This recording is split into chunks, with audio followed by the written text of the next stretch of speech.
International Chess Day is celebrated on the 20th of July, but for the world of chess, it has become a truly tragic day.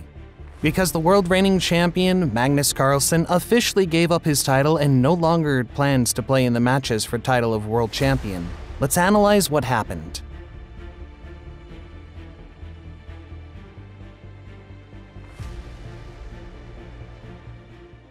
Greetings, dear chess fans and experts. This is FIDE Master Max Omariev with you, and Magnus Carlsen finally confirmed what he said earlier.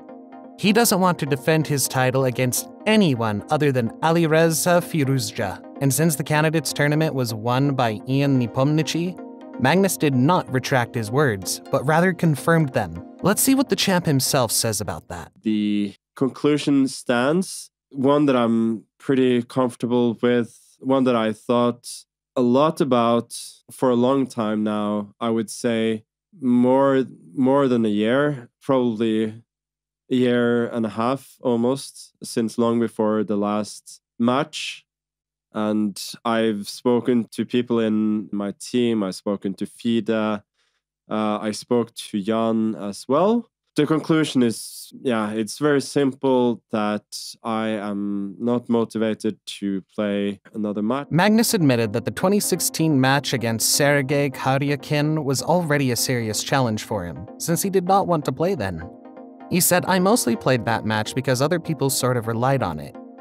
Expected me to, which was fine. It was not their fault. It was all on me for feeling that responsibility."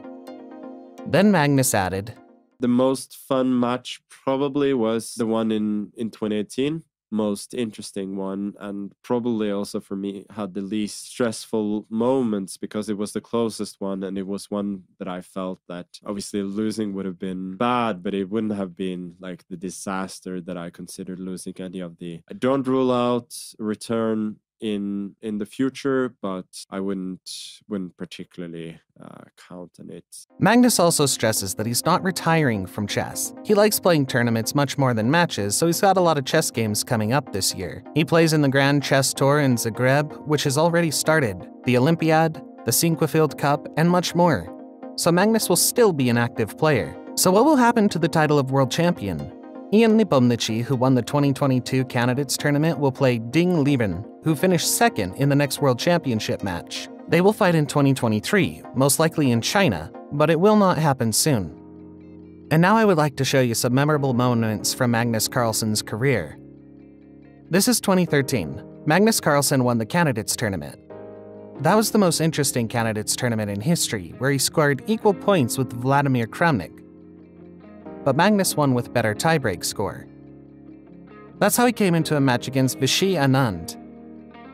Magnus was only 22 when that match started, but during the match he turned 23. Here's the first game of this historic event, and this is the moment Magnus crushed his opponent and became world champion.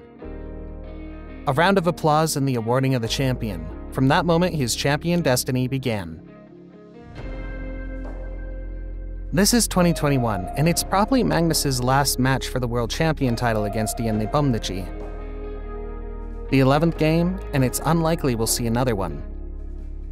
Magnus had a really hard time at the matches. He always played them a little below his level. He was really quite nervous, and he wasn't like himself.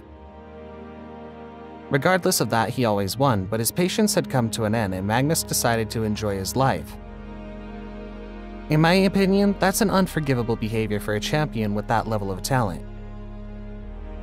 If you're given that kind of talent, it imposes certain obligations on you.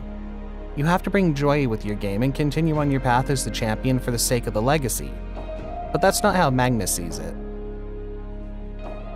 He acted kind of like Khabib Nurmagomedov, who left at his peak, undefeated, and if we take chess as an example, so did Robert James Fischer, who beat Spassky in 1972, then refused to play a match against Anatoly Karpov in 1975. He had other reasons and other motives back then. Fischer wasn't sure of himself. Magnus obviously considers himself to be number one, and he's simply bored with the match format.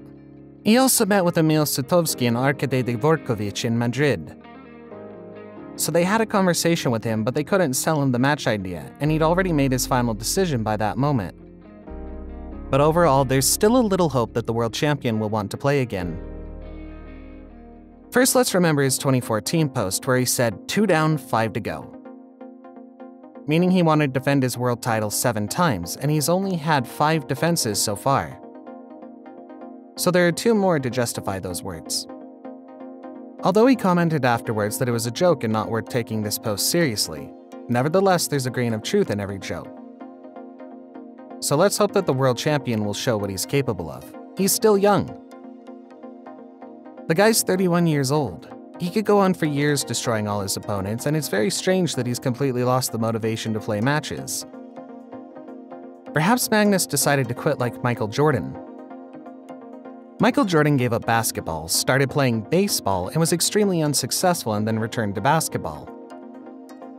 Maybe Magnus will just play some poker, some other games, realize it's not so good and get back in the race for world championship. Let's hope so.